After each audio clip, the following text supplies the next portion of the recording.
എല്ലാവർക്കും news first മലയാളത്തിന്റെ പുതിയ വീഡിയോയിലേക്ക് സ്വാഗതം. ക്രിക്കറ്റ് ലോകത്തെ ഏറ്റവും പുതിയ വാർത്തകൾ ആദ്യമേ അറിയാൻ ഈ ചാനൽ മറക്കാതെ സബ്സ്ക്രൈബ് ചെയ്യുക. 2026 T20 ലോകകപ്പിന്റെ ഗ്രൂപ്പ് ഘട്ടത്തിൽ ടീം ഇന്ത്യ വിജയക്കൊടി പാറിക്കുമ്പോൾ മറുവശത്ത് ഇന്ത്യയുടെ ഒരു യുവതാരം തന്റെ കരിയറിലെ ഏറ്റവും ഇരുണ്ടതും ഭയാനകവുമായ കാലഘട്ടത്തിലൂടെയാണ് കടന്നുപോകുന്നത്. അതെ, നമ്മൾ സംസാരിക്കുന്നത് നെതർലൻഡ്സിനെതിരെയും തുടർച്ചയായ മൂന്നാം തവണയും 2-1 എടുക്കാതെ പവലിയനിലേക്ക് മടങ്ങിയ യുവ സെൻസേഷൻ അഭിഷേക് ശർമ്മയെക്കുറിച്ചാണ്. എന്നാൽ സുഹൃത്തുക്കളെ, ഈ നാണംകെട്ട പ്രകടനത്തിന് ശേഷം നടന്നത് അഭിഷേക് ശർമ്മയുടെ കാലിനടിയിലെ മണ്ണൊലിപ്പിച്ചു കളയുന്ന ഒന്നായിരുന്നു. മത്സരം അവസാനിച്ചയുടൻ ഡ്രസ്സിംഗ് റൂമിലിരിക്കെ അഭിഷേകിന്റെ ഫോണിലേക്ക് വന്ന ഒരു കോൾ കണ്ട് അവൻ അക്ഷരാർത്ഥത്തിൽ വിറയ്ക്കാൻ തുടങ്ങി. അത് മറ്റാരുടേതുമല്ല, അവന്റെ ഗുരുവും ഇന്ത്യയുടെ ഇതിഹാസ സിക്സർ രാജാവുമായ യുവരാജ് സിംഗിന്റെ ഫോണായിരുന്നു. അടുത്ത വൃത്തങ്ങൾ നൽകുന്ന സൂചനയനുസരിച്ച് യുവരാജ് സിംഗ് ഫോണിലൂടെ അഭിഷേകിനെ രൂക്ഷമായി ശകാരിക്കുക മാത്രമല്ല, ആ ഭീഷണി കേട്ട് അഭിഷേകിന്റെ കണ്ണുകളിൽ നിന്ന് കണ്ണുനീർ ഒഴുകുകയും ചെയ്തു. യുവരാജ് പാജി ദേഷ്യത്തിൽ എന്തൊക്കെയോ പറഞ്ഞു. എന്തുകൊണ്ടാണ് അഭിഷേക് ശർമ്മയുടെ കരിയർ ഇപ്പോൾ അപകടത്തിലായത്? ഈ എക്സ്ക്ലൂസീവ് വീഡിയോയിൽ നമ്മൾ ആ രഹസ്യ ഫോൺ കോളിന്റെ ചുരുളഴിക്കുകയാണ്. അഹമ്മദാബാദിലെ അതിഗംഭീരമായ നരേന്ദ്രമോദി സ്റ്റേഡിയത്തിൽ നെതർലൻഡ്സിനെതിരായ മത്സരം ആരംഭിച്ചപ്പോൾ യുവതാരം അഭിഷേക് ശർമ്മ തന്റെ ബാറ്റിൽ നിന്ന് തീ തുപ്പുമെന്നും ഡച്ച് ബൌളർമാരെ തകർത്തുകൊണ്ട് സ്ഫോടനാത്മകമായൊരു തുടക്കം നൽകുമെന്നും ഇന്ത്യ മുഴുവൻ പ്രതീക്ഷിച്ചിരുന്നു. മൈതാനത്തെ അന്തരീക്ഷം മുഴുവൻ അവന്റെ പേര് വിളിച്ചലറുകയായിരുന്നു. എന്നാൽ യാഥാർത്ഥ്യത്തിൽ സംഭവിച്ചത് ഒരു പേടി സ്വപ്നത്തിൽ കുറഞ്ഞ ഒന്നായിരുന്നില്ല. ക്രീസിലെത്തിയപ്പോൾ തന്നെ അഭിഷേകിന്റെ ആത്മവിശ്വാസം തകർന്നതായി കാണാമായിരുന്നു. വെറും 3 പന്തുകൾ നേരിട്ട ശേഷം അക്കൗണ്ട് തുറക്കാതെ അവൻ വീണ്ടും പവലിയനിലേക്ക് മടങ്ങി. ക്രിക്കറ്റിന്റെ ഈ വലിയ മാമാങ്കത്തിൽ ഇതവന്റെ തുടർച്ചയായ 3ാം ഡെക്കായിരുന്നു. ഇതവന്റെ കരിയറിന് മേൽ വലിയൊരു ചോദ്യചിഹ്നമാണിപ്പോൾ ഉയർത്തിയിരിക്കുന്നത്. തലകുനിച്ച് കനത്ത ഹൃദയത്തോടെ ഔട്ടായി ഡ്രസ്സിംഗ് റൂമിലെ നിശബ്ദതയിൽ കസേരയിൽ വന്നിരുന്നപ്പോൾ അവിടുത്തെ അന്തരീക്ഷം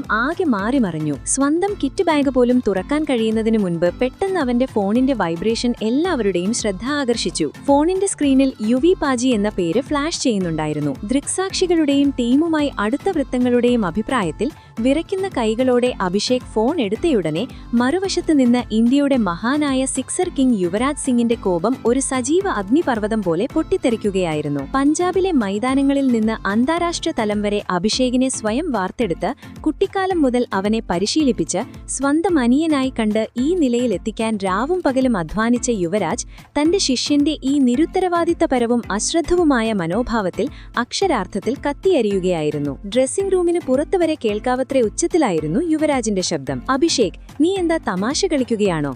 ഈ ദിവസം കാണാനാണോ ഞാൻ നിന്നെ മണിക്കൂറുകളോളം നെറ്റ്സിൽ പ്രാക്ടീസ് ചെയ്യിച്ചത്? ലോകകപ്പ് പോലെ ലോകത്തിലെ ഏറ്റവും വലിയ വേദിയിൽ പോയി തുടർച്ചയായി 3 തവണ 0-ന് ഔട്ടായി വരാനാണോ നീ ഇത്രയും കാലം നിന്റെ ചോര നീരാക്കിയത്? നീ നിന്റെ പേരും പ്രശസ്തിയും നശിപ്പിക്കുക മാത്രമല്ല, എന്റെ വർഷങ്ങളുടെ അധ്വാനത്തെയും എന്റെ മാർഗനിർദ്ദേശത്തെയും നിന്നെ ഇന്ത്യയുടെ അടുത്ത സൂപ്പർ സ്റ്റാറായി കണ്ട കോടിക്കണക്കിന് ഇന്ത്യൻ ക്രിക്കറ്റ് ആരാധകരുടെ വിശ്വാസത്തെയും പരസ്യമായി അപമാനിച്ചിരിക്കുന്നു. യുവരാജിന്റെ ഫോണിലൂടെയുള്ള അലർച്ച അവിടെയും നിന്നില്ല. IPL-ലെ തിളക്കവും അവിടുത്തെ പ്രകടനവും വെച്ച് ടീം ഇന്ത്യയിൽ ഇടമുറപ്പിക്കാമെന്ന തെറ്റിദ്ധാരണ നിന്റെ മനസ്സിലുണ്ടെങ്കിൽ അത് നിന്റെ ഏറ്റവും വലിയ തെറ്റും വിഡ്ഢിത്തവുമാണ്. അന്താരാഷ്ട്ര ക്രിക്കറ്റിന്റെ സമ്മർദ്ദം വ്യത്യസ്തമാണ്. ആ സമ്മർദ്ദത്തിന് മുന്നിൽ നീ പൂർണ്ണമായും മുട്ടുകുത്തിയിരിക്കുന്നു. നീ നിന്റെ ബാറ്റിംഗ് ടെക്നിക് നശിപ്പിക്കുക മാത്രമല്ല, നിന്റെ മൈൻഡ് സെറ്റ് പൂർണ്ണമായും ഇല്ലാതെയാക്കിയിരിക്കുന്നു. ഈ ഉത്തരവാദിത്തം മനസ്സിലാക്കാൻ കഴിയുന്നില്ലെങ്കിൽ നീ ധരിക്കുന്ന ആ ജേഴ്സിക്ക് നീ അർഹനല്ല എന്ന് അദ്ദേഹം മുന്നറിയിപ്പ് നൽകി. എന്നാൽ സുഹൃത്തുക്കളെ, യുവരാജ് സിംഗിന്റെ കോപം അതിന്റെ പാരമ്യത്തിലെത്തിയപ്പോഴാണ് ഈ സംഭവത്തിന്റെ ഏറ്റവും ഭയാനകവും ഹൃദയഭേദകവുമായ വഴിത്തിരിവുണ്ടായത്. അഭിഷേകിനെ സ്വന്തം ഇളയ സഹോദരനെ പോലെ സ്നേഹിക്കുന്ന യുവരാജ് ഇന്നൊരു കർഷകനായ ഗുരുവെന്ന നിലയിൽ അങ്ങേയറ്റം രോഷാകുലനായി ഈ യുവതാരത്തിന്റെ മാനസിക സമനിലയെ പൂർണ്ണമായും ഉലയ്ക്കുന്ന ഒരു ഭയാനകമായ ഭീഷണി ഫോണിലൂടെ നൽകി. ഒരു സഹതാപവുമില്ലാതെ യുവരാജ് പറഞ്ഞു, അഭിഷേക്, ഞാൻ പറയുന്നത് ഇപ്പോൾ വളരെ ശ്രദ്ധിച്ചു കേൾക്കുക. സൂപ്പർ 8-ലെ ആദ്യ മത്സരത്തിൽ മൈതാനത്തിറങ്ങി നിന്റെ ഈ ഭീരുത്വം നിറഞ്ഞ ബാറ്റിംഗ് രീതി മാറ്റിയില്ലെങ്കിൽ കഴിഞ്ഞ 3 മത്സരങ്ങളിലായി നീ ചെയ്യുന്ന അതേ ബാലിശമായ തെറ്റ് വീണ്ടും ആവർത്തിച്ചാൽ ഇന്നു മുതൽ നീ എന്നോട് സംസാരിക്കാനോ ഉപദേശം ചോദിക്കാനോ വരേണ്ടതില്ല. നിന്നെ പരിശീലിപ്പിക്കാനും നയിക്കാനും ഞാൻ ഇനിയില്ല.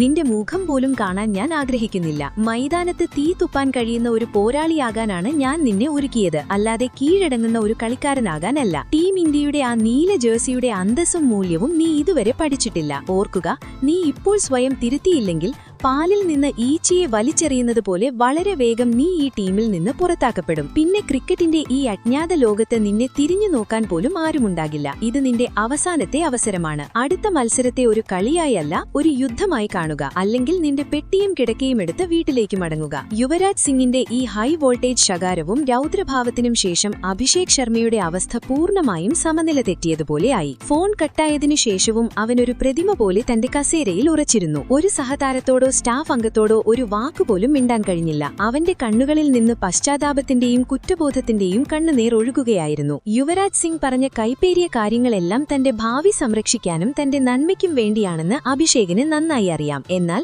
ശിഷ്യനെ ഉപേക്ഷിക്കുന്നതിനെക്കുറിച്ച് വരെ സംസാരിക്കുന്ന യുവി പാജിയുടെ ഈ ഭയാനകമായ രൂപം അഭിഷേക് ജീവിതത്തിൽ ഒരിക്കലും കണ്ടിട്ടില്ല. ഡ്രസ്സിംഗ് റൂമിലുണ്ടായിരുന്ന സീനിയർ താരങ്ങളും സപ്പോർട്ട് സ്റ്റാഫും അഭിഷേകിന്റെ വാടിയ മുഖവും വിറയ്ക്കുന്ന അവസ്ഥയും കണ്ടപ്പോൾ ആ ഫോൺ കോളിന് ശേഷം അവൻ വല്ലാതെ ഭയപ്പെട്ടിരുന്നു എന്ന് അവർക്കും മനസ്സിലായി. ഈ കോളിളക്കം സൃഷ്ടിക്കുന്ന സംഭവം ഇപ്പോൾ ടീം ഇന്ത്യയുടെ മാനേജ്മെന്റിനുള്ളിലും വലിയ പരിഭ്രാന്തിയും പിരിമുറുക്കവും ഉണ്ടാക്കിയിട്ടുണ്ട്. കോച്ച് ഗൗതം ഗംഭീരും ക്യാപ്റ്റൻ സൂര്യകുമാർ യാദവും കടുത്ത ആശങ്കയിലാണ്. എന്നാൽ സുഹൃത്തുക്കളെ, ഈയൊരു പ്രതിസന്ധി ഘട്ടത്തിൽ ടീം ഇന്ത്യയുടെ ആരാധകരും ക്രിക്കറ്റ് നിരീക്ഷകരും ഒന്നടങ്കം ചോദിക്കുന്ന ഒരു വലിയ ചോദ്യമുണ്ട്. എന്തിനാണ് ക്ലാസിക് ഷോട്ടുകൾ കൊണ്ട് വിസ്മയം തീർക്കുന്ന മികച്ച ഫോമിലുള്ള സഞ്ജു സാംസനെ പോലൊരു മാച്ച് വിന്നറെ മാനേജ്മെന്റ് ഇപ്പോഴും പുറത്തിരുത്തുന്നത്? മുൻനിര ബാറ്റർമാർ തുടർച്ചയായി പരാജയപ്പെടുമ്പോൾ സമ്മർദ്ദഘട്ടങ്ങളിൽ ടീമിനെ ഒറ്റയ്ക്ക് ചുമലിലേറ്റാൻ കെൽപ്പുള്ള നമ്മുടെ സ്വന്തം സഞ്ജു സാംസന് ഈ സമയത്തെങ്കിലും പ്ലേയിംഗ് 11ലേക്ക് കൊണ്ടുവരേണ്ടത് അനിവാര്യമല്ലേ? ഏത് വമ്പൻ ബൌളിംഗ് നിരയെയും അനായാസം തച്ചു തകർക്കാൻ കഴിവുള്ള മികച്ച സ്ട്രൈക്ക് റേറ്റിൽ ബാറ്റ് വീശുന്ന സഞ്ജുവിന് തീർച്ചയായും ഈ ബാറ്റിംഗ് തകർച്ചയ്ക്ക് ഒരു ശാശ്വത പരിഹാരമാകാൻ കഴിയും. അനുഭവസമ്പത്തും അപാരമായ പ്രതിഭയുമുള്ള സഞ്ജുവിനെ ഇനിയും ബെഞ്ചിലിരുത്തുന്നത് ടീം ഇന്ത്യ ചെയ്യുന്ന ഏറ്റവും വലിയ വിഡ്ഢിത്തമായിരിക്കുമെന്ന് ആരാധകർ ഉറക്കെ വിളിച്ചു പറയുന്നു. അപ്പോൾ സുഹൃത്തുക്കളെ, നിങ്ങൾക്കെന്തു തോന്നുന്നു? സഞ്ജു സാംസൺ ടീമിലേക്ക് തിരികെ വരണമെന്ന് നിങ്ങൾ ആഗ്രഹിക്കുന്നുണ്ടോ? യുവരാജ് സിംഗ് അഭിഷേക് ശർമ്മയെ ഫോണിലൂടെ ഈ രീതിയിൽ ഭീഷണിപ്പെടുത്തിയതും ശാസിച്ചതും ശരിയാണോ? ഒരു ഗുരു തന്റെ ശിഷ്യനെ ഇത്ര കർശനമായി പെരുമാറേണ്ടതുണ്ടോ? സൂപ്പർ 8ൽ സെഞ്ചുറി നേടി അഭിഷേക് ശർമ്മ യുവരാജ് പാജിയുടെ ദേഷ്യം തണുപ്പിക്കുമെന്ന് നിങ്ങൾക്ക് തോന്നുന്നുണ്ടോ? താഴെയുള്ള കമന്റ് ബോക്സിൽ സഞ്ജുവിനെ ഇറക്കൂ, യുവിയുടെ ദേഷ്യം എന്നെഴുതി നിങ്ങളുടെ വിലയേറിയ അഭിപ്രായം പങ്കുവയ്ക്കൂ. നിങ്ങൾക്ക് ഈ റിപ്പോർട്ട് ഇഷ്ടപ്പെട്ടെങ്കിൽ വീഡിയോ ലൈക്ക് ചെയ്യുക, ഷെയർ ചെയ്യുക. ഒപ്പം ക്രിക്കറ്റിലെയും ലോകത്തിലെയും മറഞ്ഞിരിക്കുന്ന സത്യങ്ങൾക്കും സെൻസേഷണൽ വാർത്തകൾക്കും ഞങ്ങളുടെ ചാനൽ ഇപ്പോൾ സബ്സ്ക്രൈബ് ചെയ്യുക.